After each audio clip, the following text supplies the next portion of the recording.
I remember when I was going through my bar mitzvah training, one of the most just like jarring realizations was that the role of a rabbi is to be with people in the times of their life that are the most meaningful: birth, marriage, death, and then a bar mitzvah, a transfer into adulthood. Is there one for you that has been a practice that has been particularly filled with wisdom, and what have you learned from it? I think that the Jewish traditions of mourning are extraordinarily powerful, and I see again and again how much they mean to people. Um, so uh, I think that what I learned from it,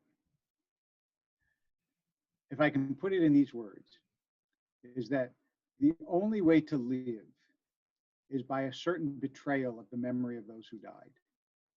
And I say betrayal not because it's really a betrayal, but because that like shocks us to the awareness of what it really means. When someone dies that you're really close to, you think, I never want to enjoy life again.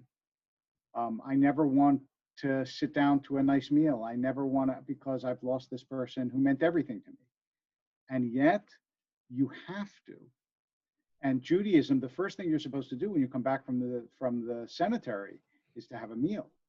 And the process of Shiva, where people come, even though you don't want to see them. And it's like, I can't believe that all these people are invading my house.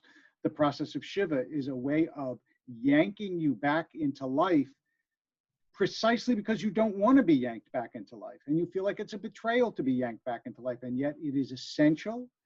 And it is the only thing that allows life to continue, is that we and by the way, and there's a gradation of mourning. There's 7 days of Shiva, there's 30 days of something called Shloshim, and then there's 11 months for a parent, which is the longest period of mourning. So basically a year. And then you have to stop. You're not allowed to keep saying the prayers of mourning after 11 months. You're not allowed to. And the reason you're not allowed to is that that is a betrayal of life, and of the fact that God has still chosen to allow you to live, and therefore you have to take advantage of that. And I think that there is almost everyone that I have witnessed to go through this process is astonished at how powerful it is and what deep wisdom it holds. So I would say more than anything else, again and again and again as a rabbi, that has impressed me by its depth and its meaning. Yeah, unfortunately, one of the things that I think living in cities does is it takes us away from the supernatural. And I've only had a couple moments that I have wanted to be more engaged with my own faith.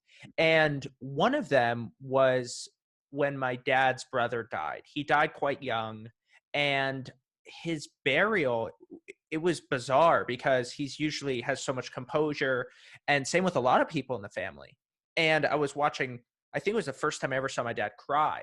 And what I really appreciated about that day was the structure and the tradition and the sturdiness of the Jewish faith actually allowed us to soak into the pain of that moment, but in a good way, soak into the grief, because we didn't have to be in control. The faith was in control. It sort of acted as guardrails so that we could just be there and watch the grave go into the ground. I think that's beautifully said. It's That's why more than any other time, people ask me at funerals, "What am I supposed to do?" Because at a time of meaninglessness and chaos, which is what death is, we all want the structure that allows us to say, "Okay, now I do this, now I do this, now I do this," um, and that's a deeply human um, reaction to gazing into the abyss, is that you want to hold on, and as you said, you want to have guardrails.